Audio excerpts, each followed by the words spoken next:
Hello everyone, we have a few more members who we have not Hello. seen before. Hi. Yes. Yeah. Hi. Hello, Good Ankit. evening. Good Yeah. evening. Good Have you evening, been? Sonal. Good evening. Good evening, Good everyone. evening. Firstly, thank you for doing this course. Unfortunately, I've not been able to attend. This is my first meeting that I'm attending, but Okay. I know you have shared all the YouTubes. Just last few weeks have been tough, but I'm going to go through all your kind of recordings, and if this group is still active, we'll kind of catch up towards it. Sure. At least you came today. That is, I mean, thanks for that. No, I'm very excited to hear, all that I've missed, Okay. So I I hope will it's go all through the videos. I will go through all the videos, and we'll reach out. So if great. yes. Glad to have everybody here. Hi, Ashwini. Hi. Sharayu is shy. I think she's not saying hi. Do you have any plan for any other program after this? Only. Yeah, I was going to ask same I am thing. thinking of something related to inflammation a little more in detail, and probably where how you can step by step work towards fixing it. That is something on my mind, but I want to take a break. This was quite stressful. I did not imagine, but especially as you guys know, in the beginning, the first 3-4 classes, just joining them was extremely stressful. And for me, I mean, it was unacceptable to a certain extent that the platform wasn't working, and completely stressed me out. I don't know if I should have taken as much stress, but I took too much. And then the preparation and all of that, because I kept just 1 month for setting up the course as well as doing online and the working with them for the development of the website. But I think this time I'll go a little more slower and take my time to do that. Hopefully, I'll have another course ready. But are there any suggestions? Is there something you are looking for in particular? Yeah, we should know what are your strong areas. We don't know where are you are able to. So in this course itself, if you observed, I tried to give all kinds of information. That is anything to do with anything about health and diet. Other than I have not covered so much of exercise, and I'm myself not so much of an exercise person, but I always believe that even if you don't implement everything yourself, that doesn't mean you don't have the knowledge. So I wouldn't have I mean, I know the importance of exercise, but that's something I haven't covered in this, and I'm going to quickly touch upon it because it is an integral part of anything. Yeah. There's just no going around. We need to put it into practice. No, mere knowledge is not enough. Correct. Which is what everybody tells me. But yeah, I mean, frankly, I do try my level best, but I'm a foodie. So that is But I would request immediately you. after this class, we have to join for a marriage dinner. Oh. Actually, I am delaying the actually my going because of program. Otherwise, it is started already. I mean, yeah, reception. To hear that. Hi. Yeah, so, inflammation is something I really want to talk about because, as I've said, even in this course, that is the root cause of everything. So, what exactly and how to do it step by step will be a more systematic kind of course that I'm thinking of making. And that I'm thinking of not having an online class because a lot of people can't join.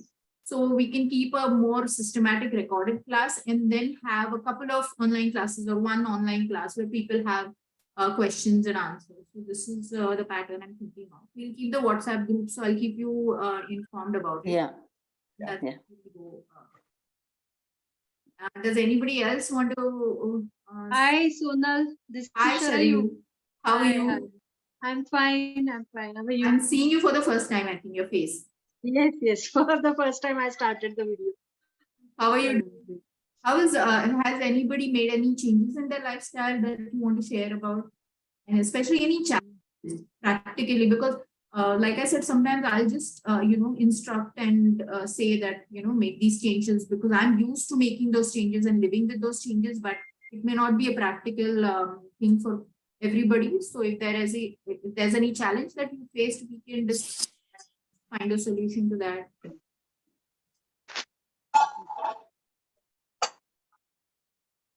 Sonal, um, I have recently been diagnosed with diabetes.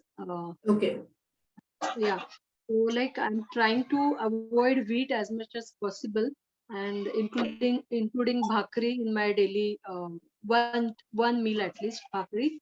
But I don't understand what to have for dinner. Like I have to make for everybody, and what happens is even though I was pre-diabetic, I was knowing that I could not follow. Even I tried Dr. Dixit's thing also. But what happens when you make the breakfast for everyone? It is so much tempting, and you just give in sometime. And so I would like to know some tips or tricks wherein so that like some what you can say, I can be strongly doing it and don't So forget. if you are trying to implement or incorporate intermittent fasting in your lifestyle, you have to know that you can't jump on the bandwagon suddenly. So you have to train your body into using your fat as energy, and also you have to train your mind to ignore the hunger, because the hunger Hunger pangs. come at the time when you are normally used to eating. Your body is going to create that feeling. The enzymes are going to come into your stomach, the all the Yeah. juices and everything, and probably insulin to a certain extent. That is what gives you the hunger bang. Now it will require some kind of mind training to ignore that.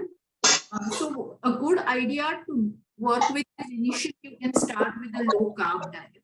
What low carb or a keto diet does is that it encourages your body into using your fats. Once you are used to using the fat, then if you skip the meal, it will skip to using fats. If you are suddenly eating a high carb or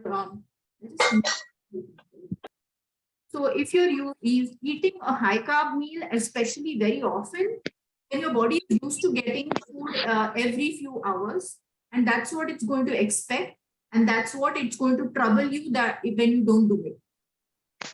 Okay.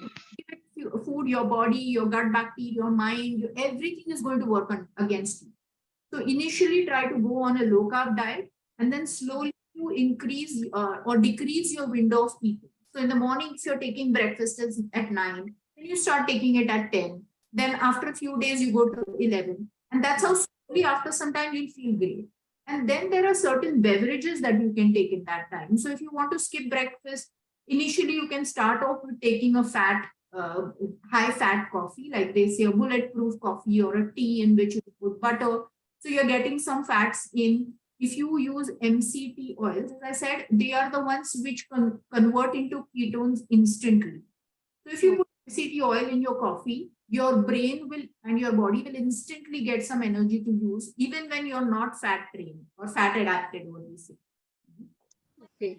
A lot of times, that's why when people who are eating a great, a good number of meals, when they start fasting, suddenly they get the keto flu and they feel sick and tired. The reason being their body is struggling to find another source of energy, and it has to be slowly trained into it. You can of course suddenly use a whip to train and get into it. That's another way, but a nicer way is to slowly get into it by lowering the number of meals, also reducing the eating window. So ideally, I would say that 1 to 8, which is a safe, 7 to 8 hour window of eating. So 1 p.m. is your first meal, and then 7 or 8 o'clock is your last meal.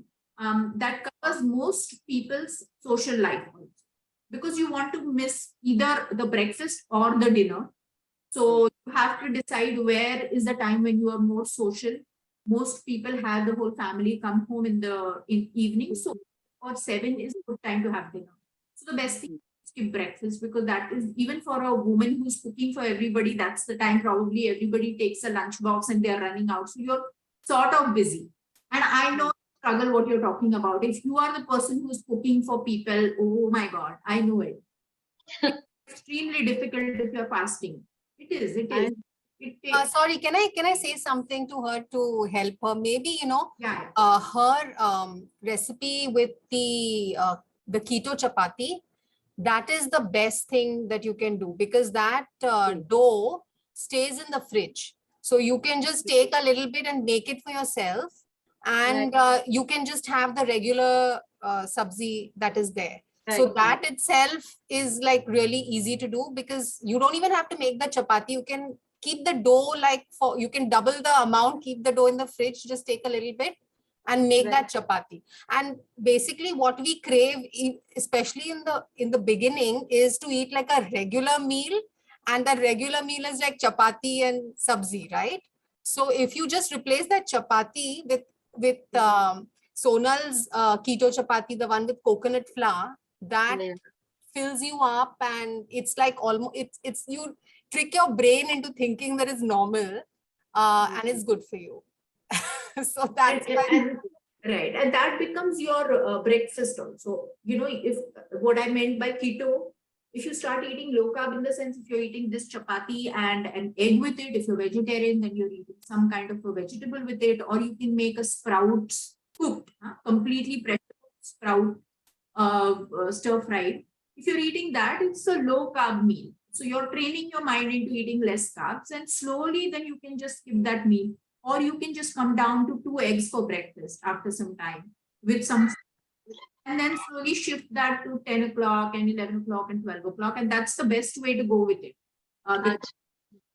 And it's, most people are successful. Just remember this, because a lot of people, like I've said this before, so many people have told me that mere se nahi hoga, I'm not going to be able to do this.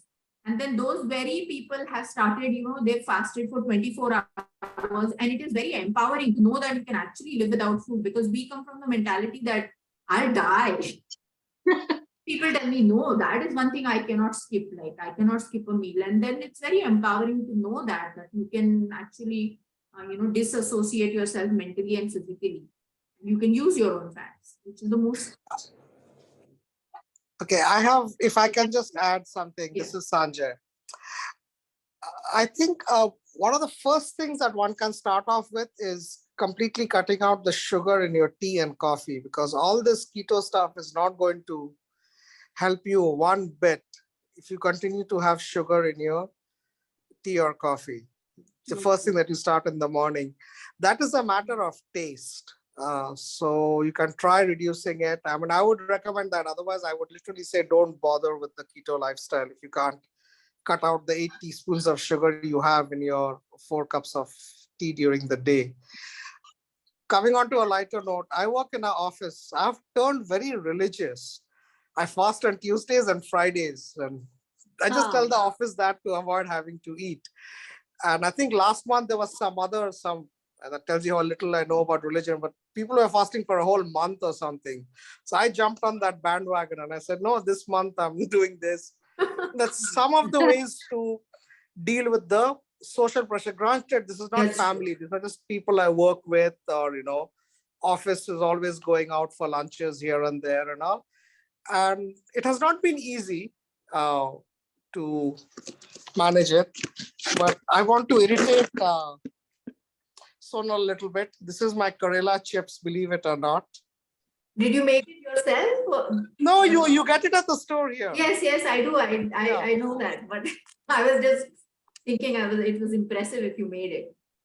I not like Karela. I'm trying my level best, but yes, a lot of people like it. And that's the last. I like everything, and I wonder how I don't like Karela.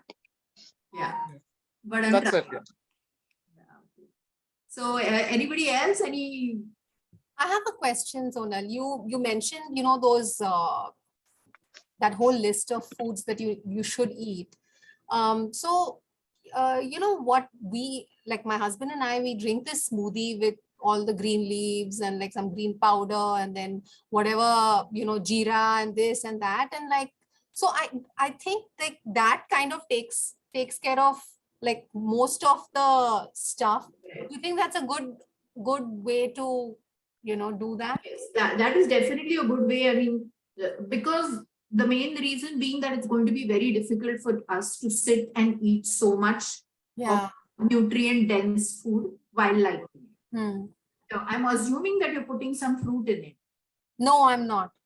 Oh, that is like hats off to you. I'd like to because oh my god.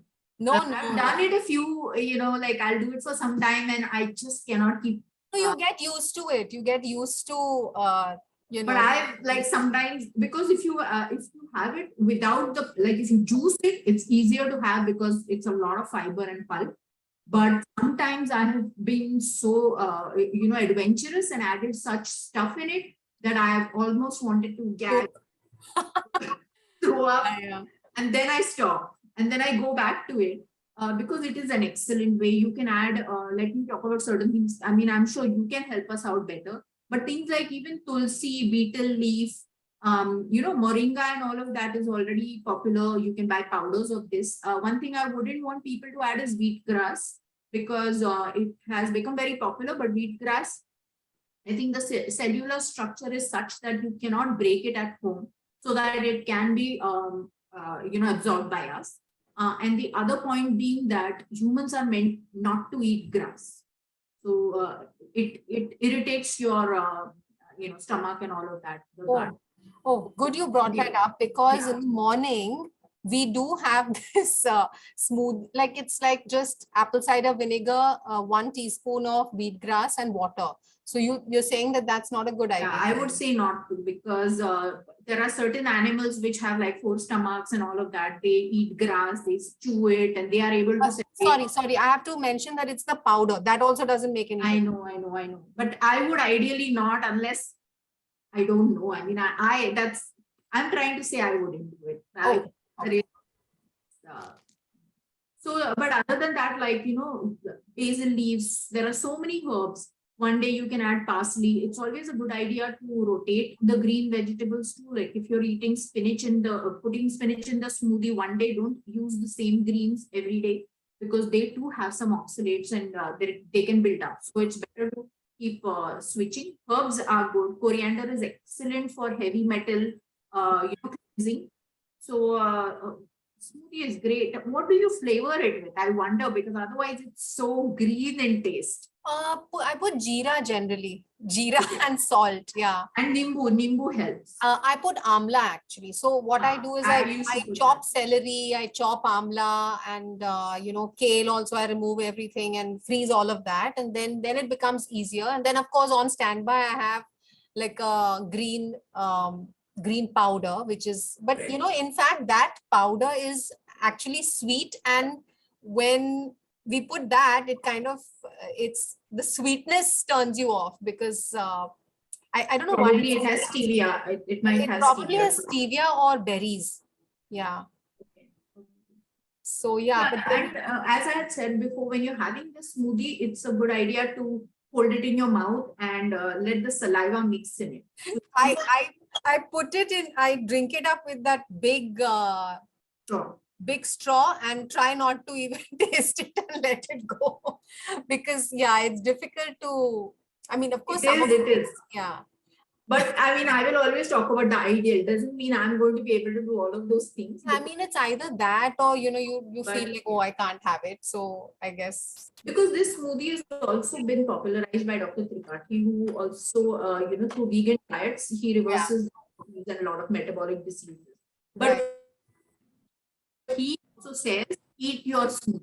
So, I'll try to do what that. it means is that you hold it in your mouth and you swirl it around so that it mixes with the saliva. And the more it mixes, the better you will be absorbing all of that. Because if you don't eat all of these things the way they should naturally be eaten, then you might be just throwing it in the toilet. Correct. Yeah.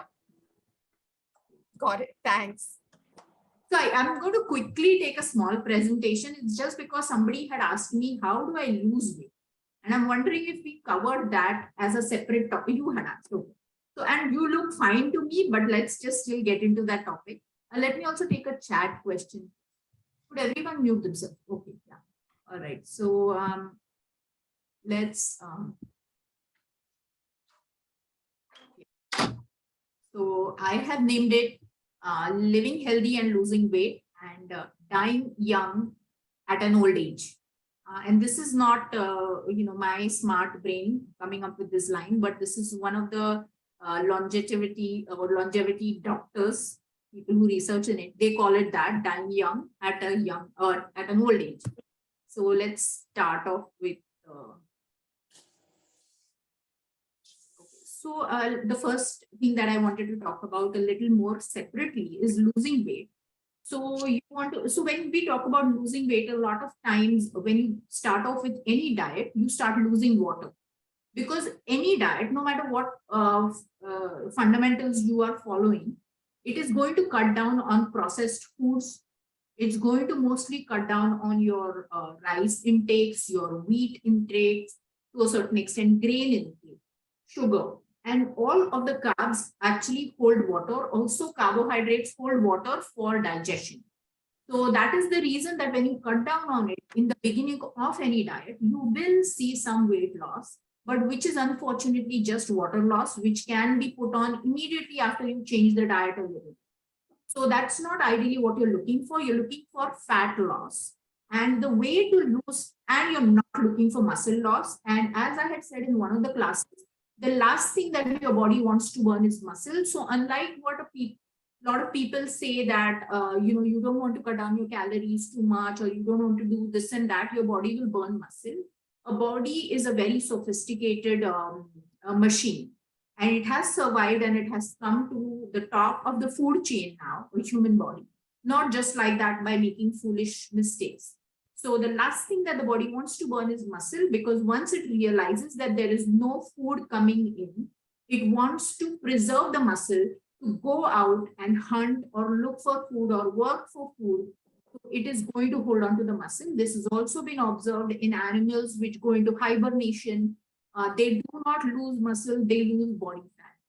So the great thing is that now we know that we are not going to lose muscle unless, of course, we go into a starvation mode. Starvation is which you are getting no calories and no nutrition, and you don't have any body fat either. So, I'm sorry. So that is a starvation mode which we are not trying to target. We are trying to lose fat. Now, how do we lose fat? First few days on most diets, as I said, low fat, whether it is low fat, detox, vegan, raw, low carb, all of these, I explained what is going to happen. Now, to lose fat, you need to go a little longer than when you are losing the water. So you want to let your body burn fat. Now, how is it going to burn fat? As we have repeatedly heard, is in the presence of fat storing hormones, you cannot lose weight, because your body will not simultaneously try to store fat as well as lose fat. So it has to stop being in the state where there is a hormone which encourages it to put on fat or store fat. That hormone is insulin, and that hormone is triggered by the presence of sugar or carbs, any kind of carbs. And protein also is converted into carbs or sugar. So eventually all these three things are what is going to help insulin store fat. Now, fortunately, not all of these are similar, and that's the same logic that goes with not all calories are similar. Similarly, not all carbs or sugars are the same. So processed sugars and the sugars in wheats and grains are going to be the worst, because they are going to spike your insulin the fastest. And they will keep you in the mode where you want to keep eating and increase your insulin, and this cycle will continue. Proteins are not going to spike it that fast, but eventually whatever is the leftover protein is going to be stored as fat. So that too will increase your insulin to a certain extent. Now, how can you not increase your insulin or try to keep it at a flat level as much as possible? Is by eating more fats. So that is the reason why keto diet is so popular, because that is what it does. It keeps you on high fats, and it cuts down all of your carbs. The other thing what you can eat is fiber. Now, unfortunately, fiber also comes with carbs. So carbs and fibers come together.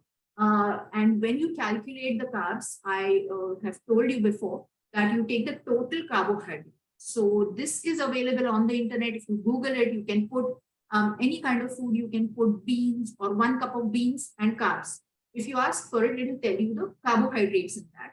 And then you can go into the details in the nutritional panel. You can read what is the total carbohydrates and what is the fiber in it.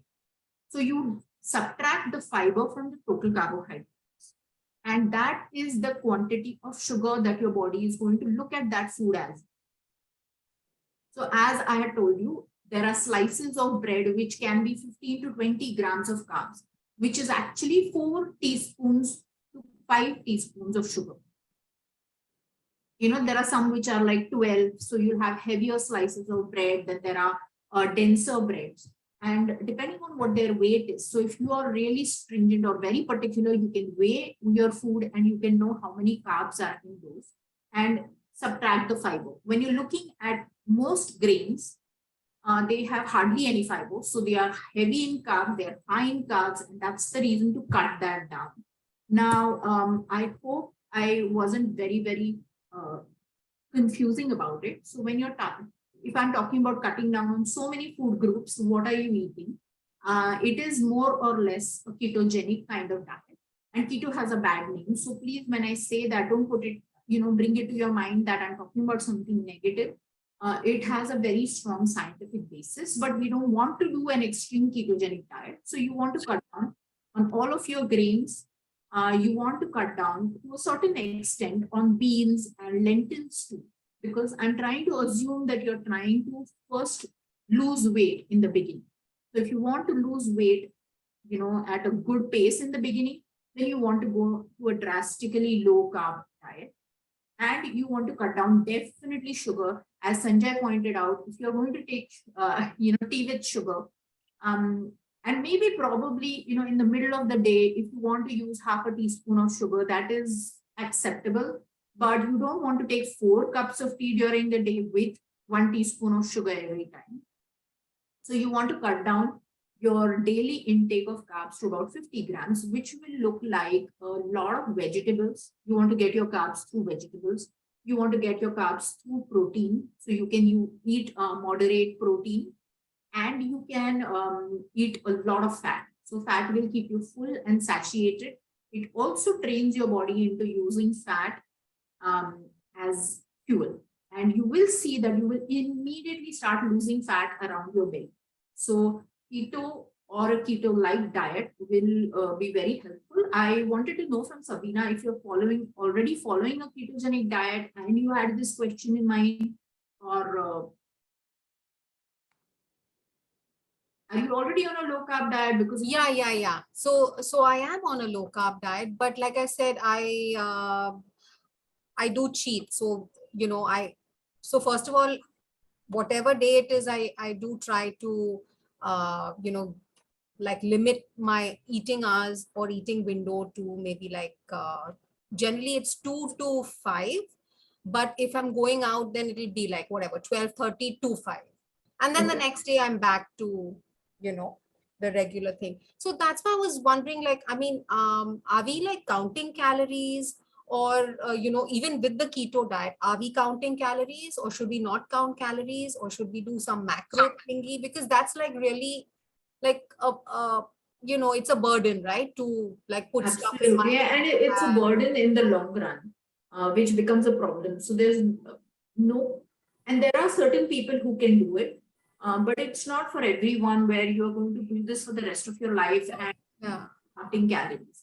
Now, one reason that people stabilize or stop losing weight at a point is because with this particular lifestyle and all of those wonderful changes that you've made for in your lifestyle, these are the results you are supposed to get.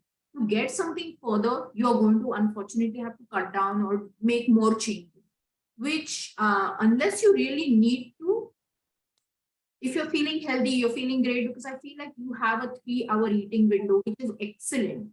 And I somehow actually forgot to talk about it, because if you want to do just one good thing for yourself, you want to start doing intermittent fasting, because there is absolutely no doctor or no dietitian. So anybody who follows any kind of diet approach, they will always swear by intermittent fasting. So there is a whole class where I'm talking about fasting. So those of you who have missed it, please go and watch that. But like I said, that's the best thing that one can do. You don't have to cook anything. You don't have to spend on cooking. No waste of time, no waste on eating. food. If you're working, you start working in the morning until evening and then go back and eat. So it is one of the most convenient things to do. Also, if you're eating less, you still get a spike in your insulin and you will start your cravings. But if you actually get used to not eating, it will cut down on your cravings in that period of window after a while. So once you get used to it, your body and brain will start getting fuel from your fat and you will not have any craving. But in fact, if you eat a little bit in that window, you'll immediately want to eat more because that's how our body reacts to food. So that's a good addition. The other thing that I have seen certain times that happens with people even doing intermittent fasting is that initially you're cutting down on one meal and you're taking 2 meals. Now your stomach or your capacity is to a certain extent, you're eating few calories or whatever food that is in those 2 meals. Eventually what happens is you are excited, so you're eating clean and great and everything. After some time, you tell yourself that, oh, I've been missing breakfast for a while. So it's okay. The doctors say it's okay to eat larger meals in the other times, which is what you start doing. And which is also fine till a particular point. But now what happens is you start stretching your stomach and your appetite to a greater extent. And before you know it, you're eating much more in the other 2 meals. So although you're getting the benefits of detoxification, a lot of healing benefits from missing that meal, but you're making up by eating a lot of fats and carbohydrates or whatever you're eating in the other 2 meals. And no matter what, you are going to store those. Right?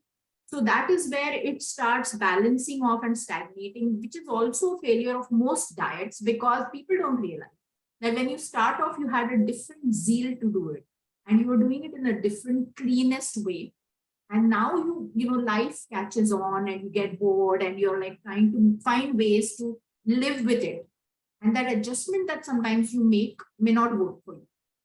So you want to again, rethink your diet, adjust it again to a point where you get the benefits you want. But I also tell people that if you're feeling healthy, if you are an extremely heavy person, but you can run, you can jump, your knees are good, and that may not happen ideally.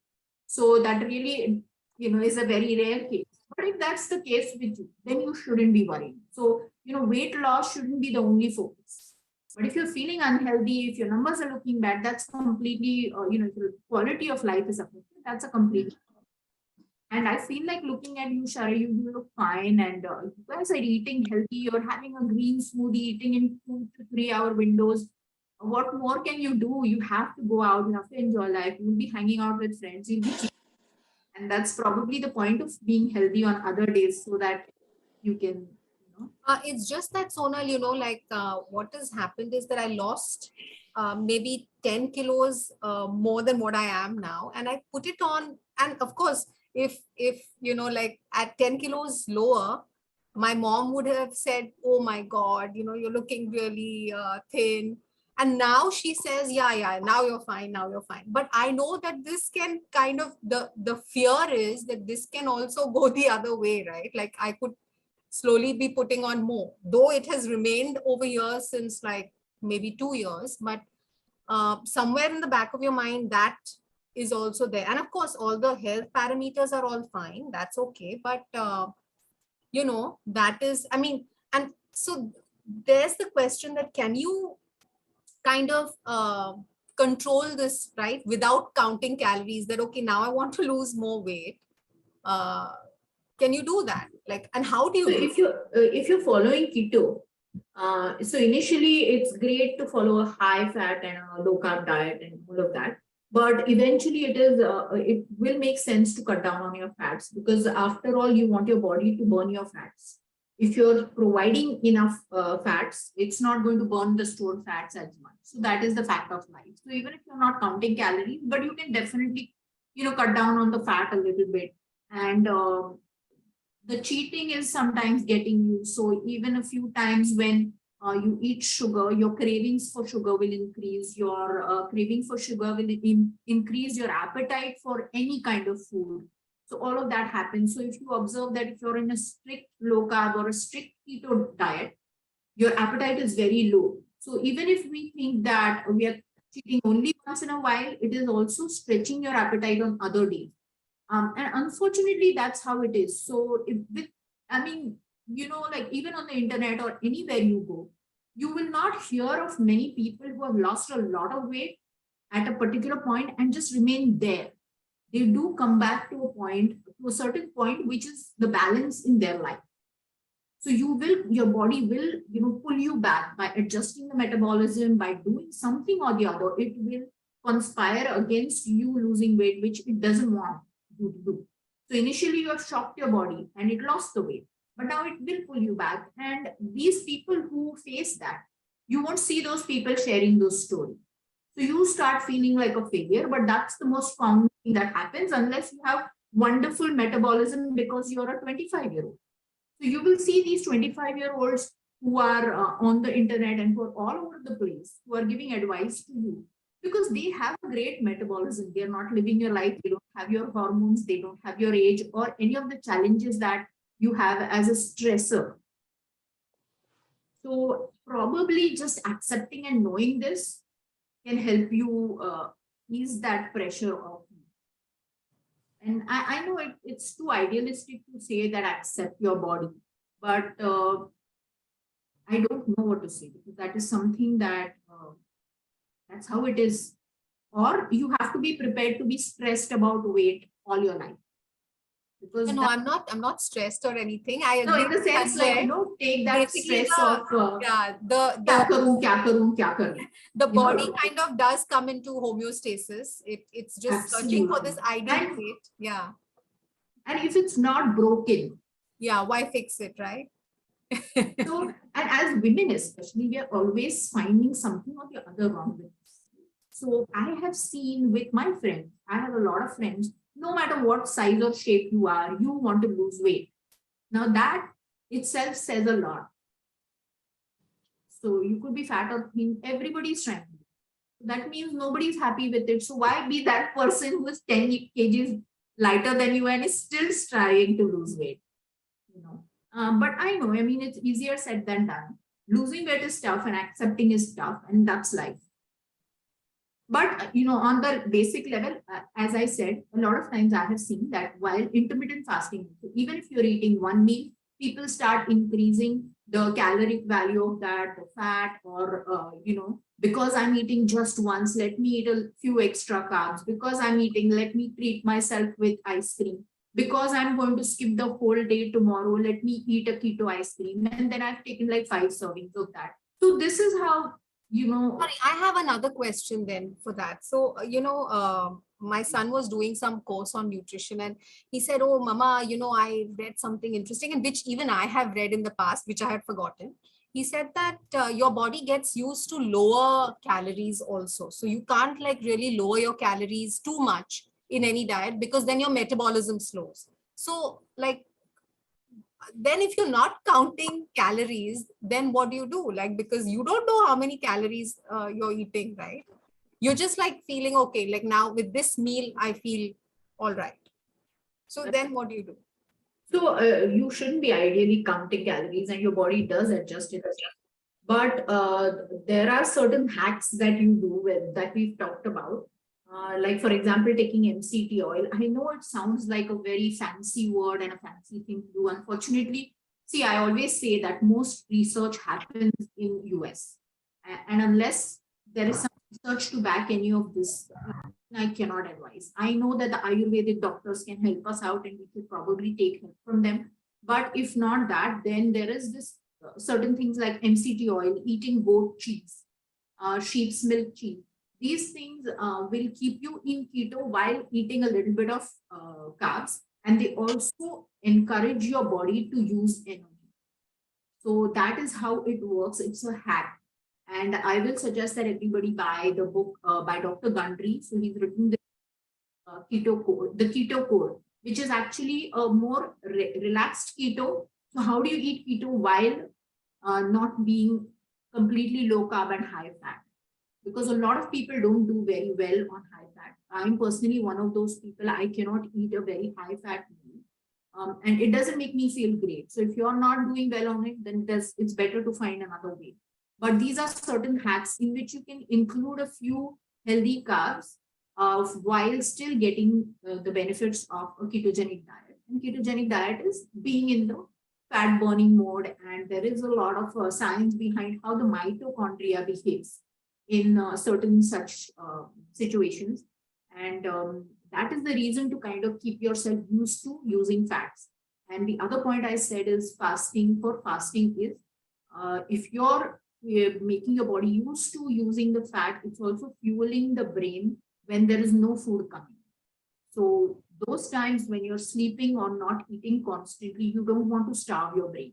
So if you have trained your body to use your fats, your brain is also not getting starved.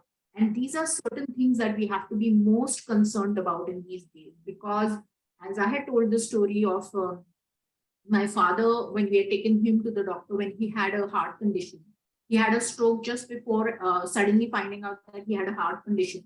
And the heart specialist was telling him that you have to get an angiography. And the brains or the neurologist was saying that you cannot. So we got two opposite answers or solutions or suggestions or whatever it's called to the same, at the same point, that do this and don't do this. If you do this, you'll kill yourself. If you don't do this, you'll kill yourself, kind of thing. So when we went to a doctor who was really a very sorted person, who told us that there is no way to save your brain, but I can save the heart. Even if he gets a heart attack, I can save his heart. So give him some time, let him heal from his stroke. But if you affect your brain, that you're not going to be able to affect your brain, save your brain at all. And that is what I mean by dying young at an old age, because a lot of people have extended their lifespans by getting a bypass, or you can put a stent, or you can do all of these surgeries to extend the life of your heart. Everything else gets cleared and your organs can run, but your brain gets old, and there is still no way to change that. So these are certain hacks. Keeping your blood sugars and your metabolic health extremely nice and clean is going to help your brain remain clean, because as I said, high sugars or dementia is considered to be type 3 diabetes. They're calling it that. So your chances of getting any of the brain related or neurological disorders becomes very high with any kind of metabolic disease. And that's another reason to catch this really early. So those of you who are young, and in the sense, even in the 30s, these days, that in India, a lot more people are being diagnosed with this. You need to be very careful with your HbA1c. And the other thing, as I said, is fasting insulin. You need to keep checking these. If your fasting insulin is going about 10, it is a time where you need to be careful with your metabolic health. And just keeping your metabolic health well and your gut health really well, you will be able to keep all the other chain of things that are caused by this. So you might have heard that people say that diabetes itself is not the problem, but it will make everything else fail in your body. So diabetes seems like a big word. I like to call it metabolic health, because a lot of you today don't have sugars which indicate that you have diabetes. But it just somehow makes people feel that until I am under that number, I'm absolutely clean and neat and fine. And that's obviously not true, right? When you're becoming fat, also you're becoming fat, right? You don't become fat suddenly 20 kgs extra one fine day. So it is best to stop it early. The earlier you stop it, the damage is less. It damages your mitochondria and everything else in your body. So it was a detour, but what I meant is that, of course, weight is important, but this is one of the most important things that I actually want to bring to people who today think that they are fine because the doctor has still not ordered the fasting insulin. So at the most, the doctor will tell you to do a fasting blood glucose and a post-meal blood glucose. Sometimes they don't even tell you to do an HbA1c, which I feel like HbA1c, fasting insulin, and blood work should be done by any 30. As soon as you're 30, you start. Once you get an idea, then you don't need to keep doing it. If you're like really good numbers, then you don't need to repeat it. But please get it done, no matter what your age is after 30. So I don't know if Sabina found any solutions, but I hope it was an answer to certain questions because all of us have faced this. Anybody who tries to lose weight, has ever tried to lose weight, this is some. And trust me, people just don't share this part of their journey because people don't want to talk about their failures. People just want to talk about successes. And this is more common than the ones who say, I've lost 100 pounds and I've kept it off. Hi, Sonal, still going through all your videos. Do you have any suggestions for food lifestyle changes for cholesterol and thyroid? Have you covered these points in any earlier sections? So I've covered for both. And doctors only suggest lifestyle changes, but never mentions exactly what. So truly, unfortunately, it's not the doctor's expertise to tell you how to not be in the hospital. Their work starts once you're there, and what is the medicine, and doctors will always give you. Allopathic doctors are trained to give you medicine which will control the symptoms. Just like my medicine will bring my sugar down, that doesn't mean that I'm no more a diabetic. Similarly, a statin drug will bring your cholesterol down. That doesn't mean that you're not making the inflammatory problems in your body. So cholesterol is a problem of inflammation. Inflammation happens because of a lot of things. If you watch these classes, you will realize that none of these things are a unidimensional thing, and it is completely wrong if somebody tells you that do this and it is going to be resolved. But inflammation is something that causes cholesterol. So that is the second last thing. Cholesterol levels, that's the last thing. Before that, you have inflammation in your body, that is for sure. Now, what are the causes of inflammation? There are a lot of causes. When you say lifestyle, if you're eating bad oils, if you're eating trans fats, so if you're eating fatty foods, fried foods from outside, if you're eating high carbohydrate meals, if you're eating sugary meals, if you're eating bad fats and carbohydrates together, if you are stressed out, which I want to cover again, I've covered in one of the classes, but I still want to cover that. If you have a lot of stress, if you're not sleeping well, if you have absolutely no exercise, now these are all of the things that affect or cause inflammation. The reason being that doing all of these things well was the natural way of life of a human being, and this machine is meant to do these things. So when we don't do any of these things well, it affects us. So even a simple thing like sleep, we all know now with the awareness thanks to the internet is that we are all sleeping later, we are watching TV, I'm sitting in front of this laptop which is putting blue light in my eyes. So it is fooling my body into thinking that there is still light outside. There was a time when people did not have electricity, and whenever the sun would go down, they would finish the meal by that time and go and sleep off, and then they would wake up at 4 in the morning or so, which was the healthy lifestyle. Now we want to modify everything according to the whims and fancies of our mind, and we assume that our body will be able to remain healthy. So a lot of us can actually still remain healthy. It's not that everybody is challenged. But if you are personal, then you want to just reverse certain of the things slowly back to where it is supposed to be. And when you try it out, you will see the changes. And if that doesn't work, then you will have to take drastic changes like, going on a ketogenic lifestyle and then shifting to a lower keto, a lifestyle which is lower in fat, and including a little more vegetables and fiber, which is what we talked about in this diet. You will have to do stress management, time management, sleep well. And when you do all of these together, and also make sure that your gut is not inflamed. So if you're not digesting certain foods well, you have to be observant about it. So if you have any of gastrointestinal problems, if you have acid reflux, gasiness, if you have allergies, all of these are sensitivities to some kind of food in your body. And we've covered this before. You may remember that, if you have an allergic reaction to a food, and if you go to get your allergy testing, it is an IgE protein, I think, in your body. That is the reaction of your body to something that it is allergic. So, for example, you're eating peanuts and your body does not like peanuts or is allergic to it. You will develop that protein and it will be tested in your blood, and the doctor will tell you that, hey, you should not be eating protein because you should not be eating peanut because your body is adversely reacting to it.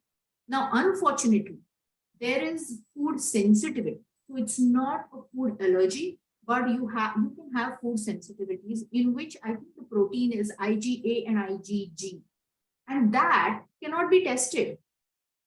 So we don't get these extreme reactions where you have a puffy eye or you're choked in the throat and you feel like you're dying. But you're getting these food sensitivities and these reactions in your body, which you are just ignoring on a daily basis, which can happen a lot of times with foods like smoothies. The reason being that now you've put so many foods together, you may not be able to identify. So similarly, even when you're eating a meal, if you have some such reaction, you want to be, trying to take one food at a time, separating them and checking how you feel with your body. And any of these foods which are giving you food sensitivities need to be eliminated because they do cause an immune reaction. The proteins that we talked about is your body's immune system reacting to something it is not agreeing with. So that immune reaction is also creating a inflammation in your body. Now, what happens is when you keep your body inflamed continuously, if you're ignoring its signals continuously, you're feeling sick, but you want to ignore the signals. You're feeling tired. Sometimes you have brain fog. And actually, I'm like, this answer is like extending to everything. And it may not be pertaining to you, but this is something I really anyways need to cover. So that's the reason I'm covering it. Everybody needs to, including me, needs to know this, that now you have ignored the signals of your body. Your body is always in that inflamed state because inflammation is its reaction to anything that it sees as a threat. It could be a virus, it could be any protein or any food that it is not digesting well.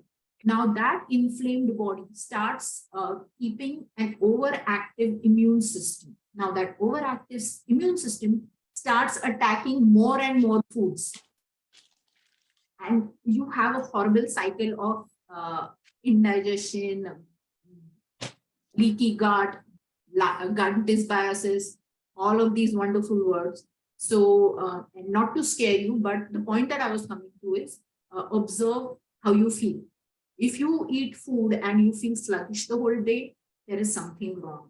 If your brain is not active, your body is not feeling active, the food that was supposed to give you energy is actually taking away energy from you, and you did not need it. That is the basic thing. And we have to remember that we cannot trust our bodies to make these decisions because bodies are attracted to colorful foods like fruits. They are attracted to starchy and soft foods like grains, and attracted to sugary foods because all of these foods help us store fat. So the body can be lazy. If it gets to be lazy, it's going to choose those foods. So you cannot trust your body to make these decisions, and you have to be very conscious mentally from all of this knowledge, and then you have to choose the foods. And sometimes they are going to be foods that you don't want to eat, like a lot of fibrous vegetables, leafy greens, some tubers, very few non-vegetarian items. If you want to cut down on that, that will definitely help. So eating a lot of olive oil instead of eating all the other oils. And even about animals, although we think that animals were eaten naturally, and in one of the classes I told you about the red meat not being that good for us, especially for living long healthy.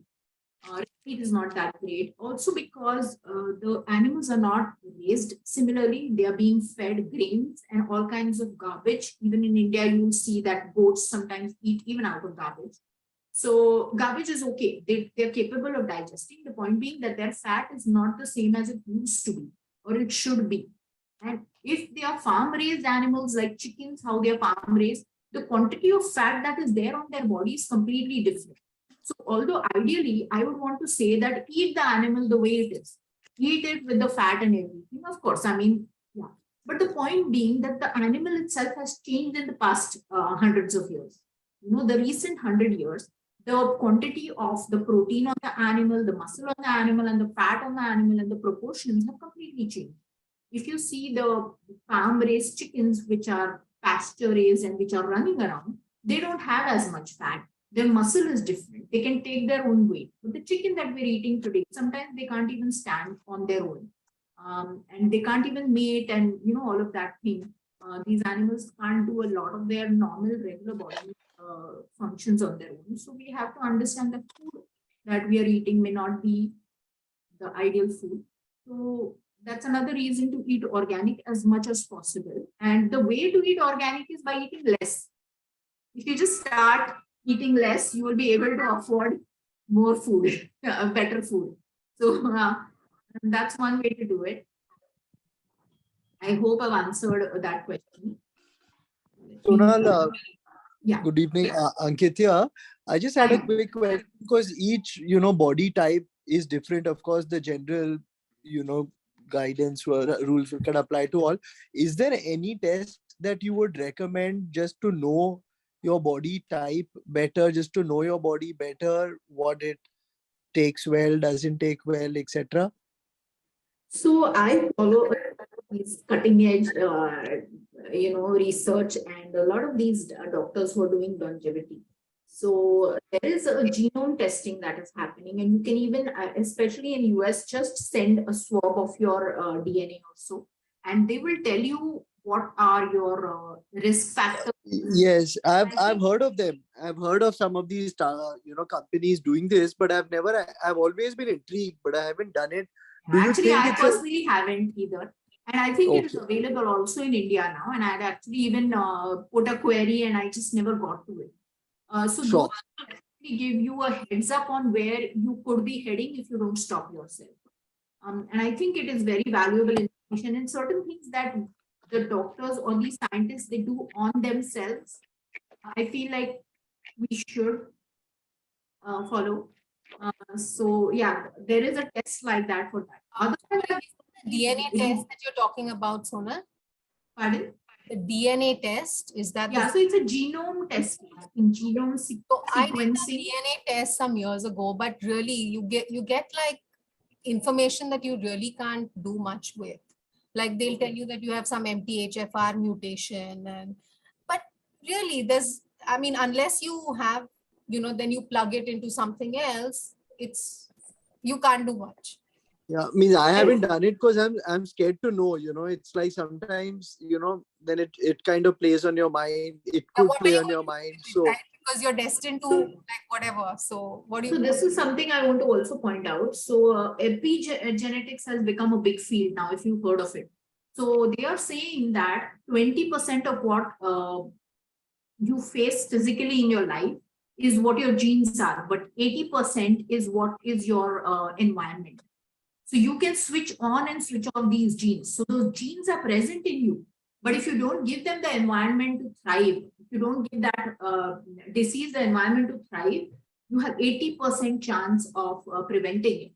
And you can take actions against it. And then there are certain people like Angelina Jolie who have taken extreme actions against it. But there are also some, more mild actions that people can take the more knowledge they have.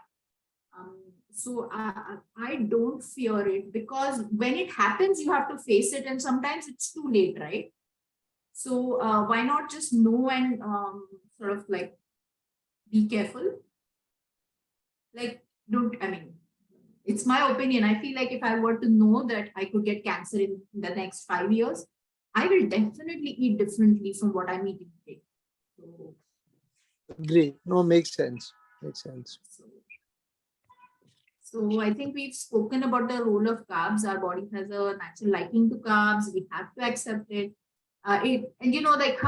Because carbs store as fat, the whole body reacts to it.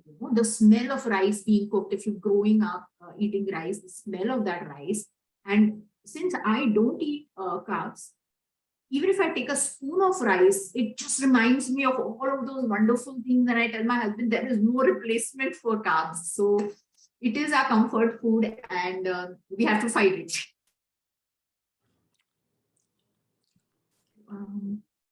Yeah.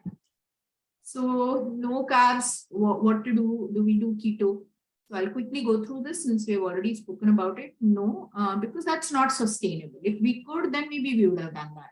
But the other reason is also on keto, you don't get to eat as many vegetables because it restricts your total number of carbs, which come from vegetables. So I would keep for a healthy person carbs to anywhere from 70 to 80 grams per day, in which I would include carbs through a lot of vegetables. So you want to eat vegetable carbs. So do not eat carbs alone. Feed your gut buddies too. So the microbiome or the bacteria in your gut and the microorganisms, you want to feed them too. So if you're eating a carb, try to eat a fiber-rich carb, because fiber is what they eat and they thrive on that, and then they help you digest your food better. So you want to take care of them. It has been seen that if you feed your gut buddies well, or rather eat enough good fiber, it will help you burn more energy too and get slimmer. Add fiber like psyllium husk and prebiotic fiber, which is all carbs, but all fiber too. So if you read on the back of these fibers, you will see that it is probably like 10 grams of fiber and 10 grams of carbs. So it is net 0 carbs. You want to eat foods which are net carbs lower in. I mean, this is too perfect. Not all foods are like that, but basically the point being that you want to eat high fiber foods. So if you look at rice, if you look at wheat, if you look at these things, you will not see as much fiber in them. So they are not fiber rich, but they have other value. But wheat is something I completely personally do not support, but it's a personal decision after all. And you want to eat vegetables, beans, tubers, and millets, very few. You can eat flours like chestnut flour. You can eat some potato starch because it has resistant starch. You can eat some of your starches by putting them in a pressure cooker, cooking them and putting them in the fridge, where the amount of resistant starch in it increases, and that is what feeds your gut bacteria. So that is another process you can follow. This process can be followed with all the starchy things, including the tubers, including beans, lentils, rice. Wheat is the only thing that does not get, what do you say, the lectin or the poison in it does not get less even by cooking in a pressure cooker. So that's the only one which you cannot destroy, and whatever the bad effects are, they are going to remain with you. But like I said, you can just cool these down and eat them, and they're better for you. So that's how you design your diet. And I know that there are a few people I had said that please join for the last class. So let me quickly just talk about the way to eat, the sequence to eat foods. Just start off with a large bowl of salad or vegetables. And I eat like sometimes you would say that I'm eating maybe 300 grams of vegetable on my own. So I eat that much. And I put a lot of coconut and a lot of oil and some kind of a tempering, tadka, or make it any way that you like.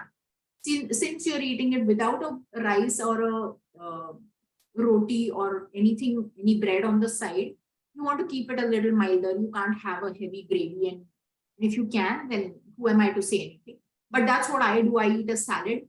If it is a normal salad kind of food, it has a lot of vegetables, grilled vegetables. I can put cabbage, all sorts of things, bell peppers by peeling and removing the seeds. I have that. And then I have a lot of olive oil dressing. I also make a mayonnaise at home using avocado oil, because that's another oil which is good for you. And olive oil is slightly, if you start making a mayonnaise, you'll see it tastes bitter. So I avoid olive oil in that. But point being that you want to make a high fat, high fiber first course. After that, you can go to your protein, which should be very small quantity, which can be fish, preferably, or shellfish or something like that, a little bit of chicken. So you want to eat very little with, again, oil. And the last course can be your carbs, and the carbs need to be something that is healthier. So it can be a raw banana, which is fried in oil, like, sauteed in oil, not deep fried, and which is too what you can do if your oil is a good, healthy oil. But some tubers, which like yams and sweet potato, can be steamed, and then you can flavor it, or you can put some kind of a chaat masala, or you can, after steaming it, also fry it on a pan. So these are some of the recipes. You don't want to be gorging on the last part, the carbs.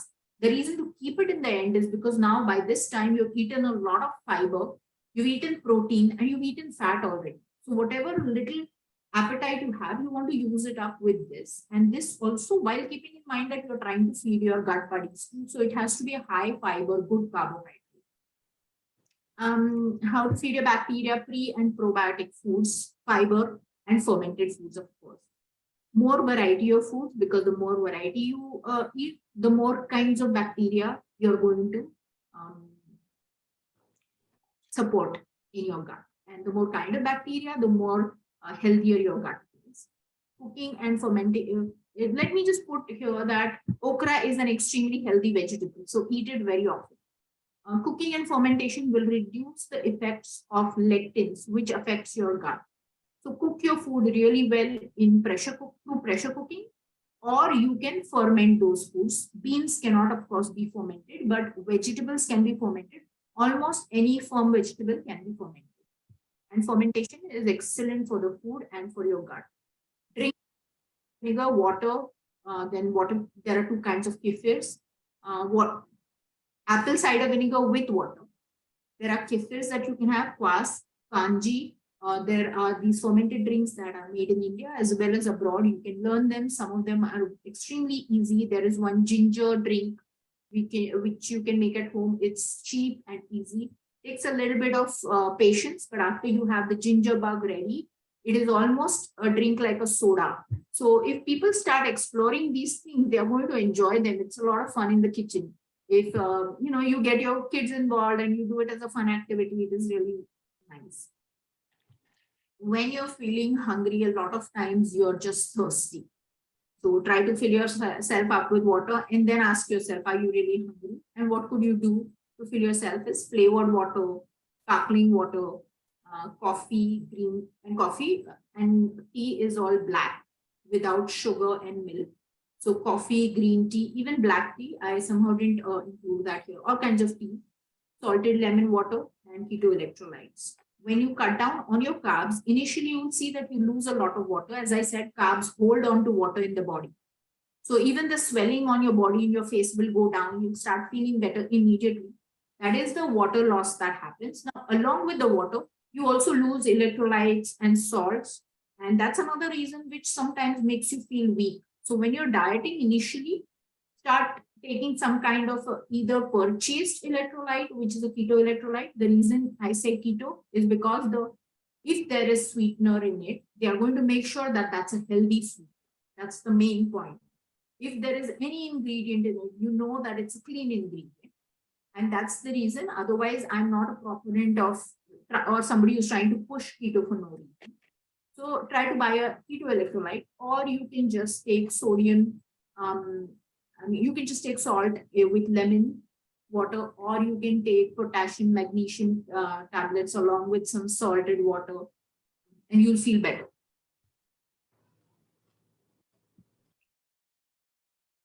And these are things again we've covered. I'm just going to quickly go through this. 2 teaspoons of vinegar with every meal will help you lower your sugar spikes as well as lose fat. It has been seen in human beings. Eat a lot of vegetables or soup before a meal. So the salad or the vegetable that I talked about, you can also make it as a large bowl of soup, just like Asians do.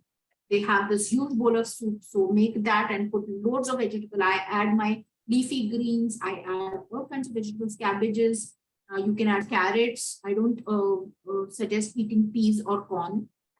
So add all of this into it. And then sometimes in the end, I'll just mix one egg, beaten egg in that, and it thickens it. If you want an even thicker soup, then add a little bit of millet flour to it. Mix the millet flour and water, add it. You'll get a thicker soup. It's much more satisfying. You can add a bone broth into it, or a chicken cube, a little bit, or just salt. Soy sauce works, oyster sauce works, fish sauces work. There are a lot of Indian experts, vegetarian. Since I'm not an expert vegetarian cook, there are these Chinese sauces that you can use, which are used in vegetarian food. I would avoid MSG. So that is that. Eating seaweed is good for you. It's high in iodine. I think, okay, a couple of people had asked about thyroid, which I'm going to quickly touch the topic, because thyroid is something that a lot of Indians are suffering from at the age of 40s, including men. It's more common in women. So a natural supplement to take is selenium for thyroid. and iodine. So a lot of people have shifted to rock salt and sea salt, including me. I had shifted to that, and I started supplementing myself with iodine. Over a period of time, I realized that my family is not taking the supplement because they would not tolerate the taste, or kids will complain about it. So I just simply shifted back to regular salt, because as compared to the aluminum that is in the salt, it's more harmful to not have the iodine, because if you don't, our soils are not enriched with iodine, and we really need it. It's an essential nutrient. So take regular iodized salt in your daily intake, as well as selenium. It will help you if your thyroid levels are close to normal. It will give you an improvement in that. And seaweed has iodine, and I love sushi. I love making sushi. My kids love sushi with rice. You can make sushi even without, so I just make it as a roll with any kinds of random salads inside it and some meat, or some raw fish, or you can even use canned fish like tuna. And so I do that with some kind of homemade mayonnaise. You can make a salad and fill that up. It's a great way to eat a seaweed. Eat a load of vegetables to make a porridge. 2 teaspoons of MCT oil. Load up on fibrous foods as well as prebiotic fibers. I've covered that too many times, but I would suggest you taking those 2 kinds of prebiotic fibers, psyllium husk and the other inulin kind of fiber. Look at so when your food comes in front of you, look at it, eat slowly and chew slowly, because your eyes are also giving your body a signal that the food is coming, and this kind of food is coming, and this is how it is. So be prepared. Make the enzymes, make the digestive juices. So if we ignore our food, we are going to get indigestion. As I said before, there is a certain way that food was eaten in India. We used to sit on the floor, we would bend down, the plate would be slightly lower than what it is today when we sit at the table. And all of that was given a slight massage to your system. You were looking at it, you were touching the food, and your senses were working towards helping you digest and absorb the food. So as much as possible, if you can include these things in your habits, then that is a great thing. Most of us are eating in front of the television today. I am included in those people. But in the afternoon, I try not to, but then sometimes I start listening to some kind of a podcast. But we shouldn't be doing this. If we could just concentrate on the one thing that we take most inside of our body from the outside environment. Of course, we are gathering everything, including experiences and emotions, but we are breathing in things and all of that. But this is one thing that comes in the most contact. And we believe that this is something that is converted into energy to keep us running and healthy. And if we start ignoring that one thing while we are doing the action, it's not fair. So MCT oil, as I said, it makes ketones. So it fuels your brain and your body. The difference between, so when you're eating foods, they are converted into free fatty acids. They're converted into carbs to be used as energy, and the carbs are converted into sugars to be stored in the liver, as well as fats to be stored in the body. In the absence of the food coming in and the sugar coming in, the liver will convert its fat stores into sugar, and you can use it. Or the fats are converted back into something called free fatty acids that are used for energy. Now, those can be used by the whole of our body, except for our brain. Our brain cannot run on free fatty acids because they believe that it does not cross the blood-brain barrier. So for our brain, we need ketones. The thing that ketones do is they not only fuel, but they signal a lot of systems in our body. So the signaling that ketones do, we also want that signaling, which helps us lose weight, keep ourselves slimmer, and in good metabolic health. So that is the reason to have MCT oil, because that directly makes ketones just the way our body would make fat. So that is that in short. Thank you. Sorry, how do you have the MCT oil? Do you just take I put it in my coffee. The other thing is that women get loose motions with MCT oil. So you want to start with a smaller quantity and then build it up to maybe a tablespoon a day and sometimes 3 tablespoons a day if you want to keep yourself really healthy. But it is expensive. Unfortunately, MCT oil is pretty expensive to be taking 3 tablespoons. But like I said, just eat less, save on eating out, and eat the best at home. But sorry, and this MCT oil when you take with the coffee will break your fast. So I don't consider it breaking the fast. But then again, you know how you said dirty keto. So there is a dirty fast, which is with MCT oil. If you want to have a clean fast, you shouldn't even be having coffee or anything. You should just Right. use water, which will help you detox the best way. But I'm somewhere in the middle where I take my black coffee with cacao powder. I put MCT oil. I stopped putting cream or coconut milk with coconut cream. These I used to put one of these two. I stopped putting that. And then I put a little bit of stevia drops. And I was adding MCT oil. It was giving me a little bit of like a queasy feeling. So this time I tried buying MCT oil powder. And somehow I feel like it's Better. not great. I just like it's not working or whatever, but I'm going to finish it off. So since I feel it's not that effective, I'm taking more. So I take like 3 tablespoons of that powder. So that doesn't give me a stomach upset, but I feel like it's not that effective. So I'm going to go back to using the MCT oil itself. And on that note, what are your thoughts on collagen? So, you know, One thing is there that collagen actually breaks your fast. oh, it breaks your fast. Okay. At that time. So you could be taking it during the day. And in fact, I am going to start taking it and, I'm going to try it out because there are two ideas about it. There are a lot more people who believe that taking collagen helps. And especially in the 40s, all of us need because we are not making it that well and all of that. And then there are a very few percentage of people say that taking collagen externally doesn't really help. So let's see. So, that's what the research even I have heard on YouTube. But the thing is that whenever there's some ache and pain, and if you do take collagen, it does, stop. Then absolutely take it. And I'm glad you, I mean, of course, why not?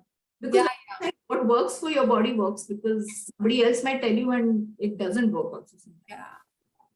And since you're saying I'm going to more seriously try it out. Now, what I did with collagen, Unflavored tastes yuck. It really tastes horrible. Absolutely. And that's the reason I used to make bone broth really regularly. Because that tastes delicious. For those of you who don't know what it is, you buy animal bones and you make a soup out of it. So you put it in a pressure cooker and cook it for 2 hours in a pressure cooker. Okay, so it would be like 10 hours outside, something like that. You put it in a pressure cooker with a lot of water, salt, a little bit of vinegar, because that will draw all the minerals out of the bones. And then you can flavor it with onions or whatever, garlic, a bunch of that, and let it cook for 2 hours where the bones are almost falling apart. It has to be cooked for that long. Then you strain it and you put it in the refrigerator or freezer. This is full of collagen and minerals. It is also for some time was considered, the new rage where it is a superfood and all the models were, drinking that in place of tea. But that will break a fast. But again, if you are like a dirty fasting, then there are people who take bone broths also. What I recently did just yesterday is I'm trying to make candy out of collagen now. So I have my regular recipe, of prebiotic fiber. And I love that candy. We all just like love that candy. So I make it very regularly. This time I added collagen to it. And it's a little more sticky because I didn't cook it that much. So let me see. I had to put it in the freezer. It wasn't sitting in the refrigerator. But it was delicious because this was flavored collagen, but it was a keto brand. So I'm sure the sweeteners and everything is clean. So I bought that and it's a nice candy to eat. It has an orange flavor. So that is collagen. So yeah.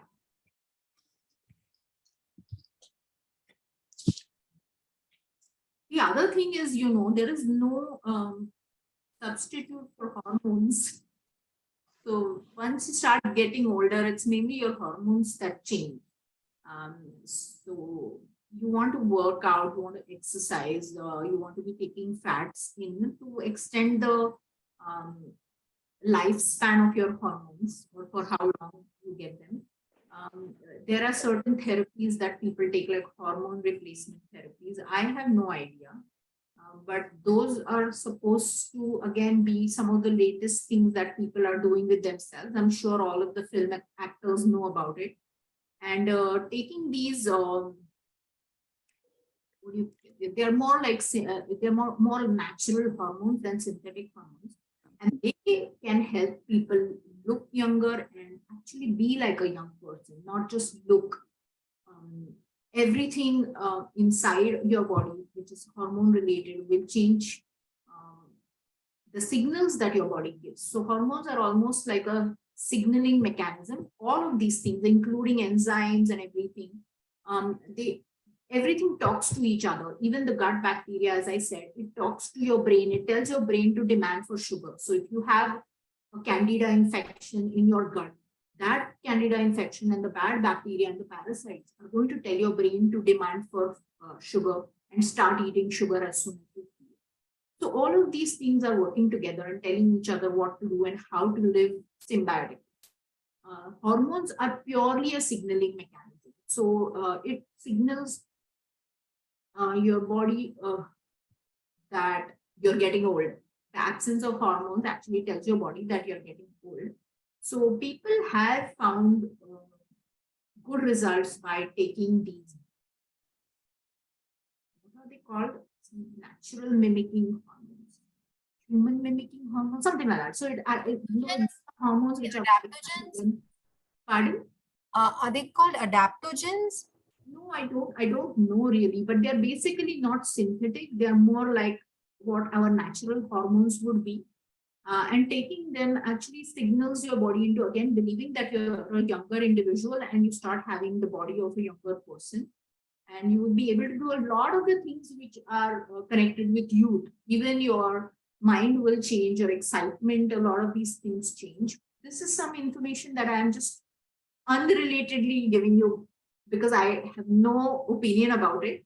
But it just comes to my mind and it's extremely interesting. And there is so much research happening in so many fields. The other thing is that that's the reason I tell those people who are going to face a metabolic disease later to catch it now and slow it down, because in another 5 to 10 years, you guys are going to have a solution to that. So why not just like slow it down right now?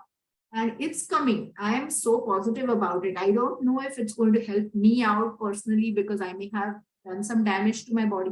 But people who are younger or are new, slow all of this down. And in some time, there is going to be so much new science coming out to help you out. You're going to be all sorted. So don't take stress. That is the main thing, no matter what. Oh, and look at the topic that we have right now. So stress. So I have actually talked about this earlier. Stress activates the sympathetic nervous system. That is the fight and flight response, which is again our brain from the jungle times or the hunter-gatherer times. When there is a threat coming, you would respond with either you want to run away or you want to fight it. And your adrenaline would rise up and your cortisol would go up and your whole blood flow would go to your extremities and your outside. Okay, that is how your body reacts to any kind of threat. Now, what happens in the modern ages is that we don't have any real life threats which threaten our life. And so we get stressed with a traffic jam and we think we are a warrior. So we want to fight with the next guy in the car and all of those things. And we carry all of these small stress activators and continue this stress in our body for a long time. Ideally, we should have realized that, hey, I'm not dying. I don't need to be stressed. That should have been our response to everything that life throws at us. But we are not handling it like that anymore. We are just, because our stress response is getting triggered by the basic things, and basic things are everywhere. Most people are highly stressed. Now, what happens because of that? Because you will hear the doctor a lot of times telling you that reduce your stress. And that's again another thing, like one of those terms that I don't like eat in balance. Like, what does that even mean, that keep a balance? Or what does that even mean when somebody tells you, don't take stress? It's like, I know, how is the question. So, let's talk a little bit about what is happening. So your body, what it does is it redirects all of its resources to fight off the threat or run from it. So what it is not doing is, it is not giving any resources to any other functions in your body. Now, it is also not giving the resources to its immune system, to its digestive system, to its detoxification system. A lot of the other systems just go on a pause mode.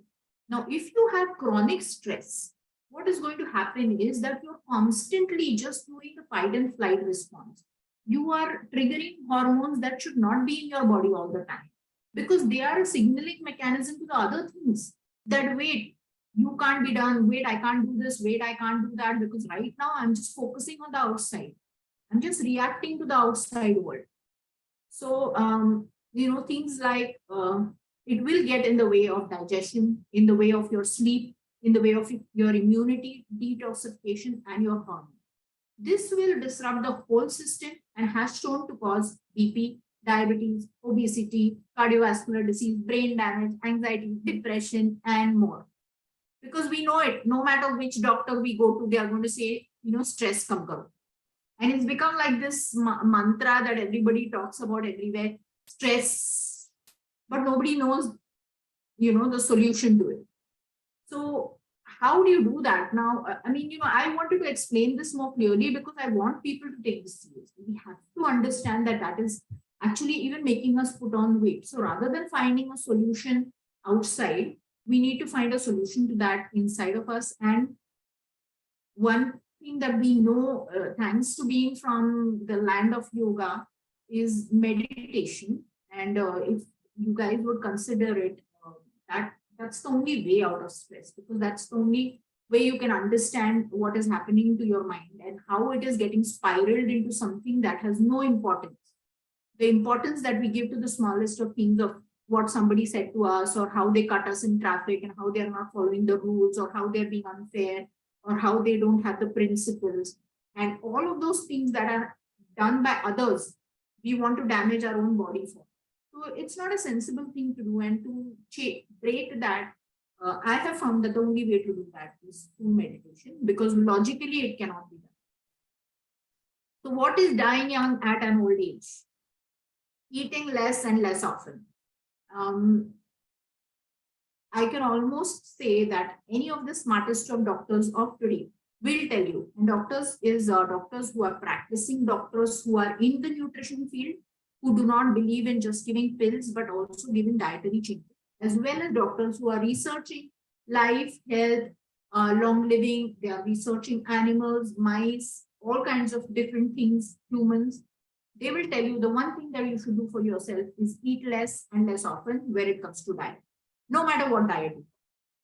The next thing is eating high fiber foods, ample amounts of good fats, away from sugar, grains, and processed foods. This should have been a point at the top. Less meat, ferment and sprout everything that you can. So fermentation and sprouting is when the food is alive. So it completely, the chemistry of the food changes, and it is good for you. That's something that people have followed for thousands of years. When they did not have refrigeration, they were doing this to preserve food, whether it was fermentation, sprouting. So they would put salt and even cure their meats. That's another way of fermentation. And moving around in the sun, because vitamin D is one of the most important vitamins that you can take or make to combat a lot of diseases, including diabetes, BP. Everything is connected to vitamin D. So we have talked about it. If you are deficient in vitamin D, just like everybody else in this world, then you need to start taking 160,000 IU once a month at least. But actually, to come to the normal level, you will have to take once a week for 2 months.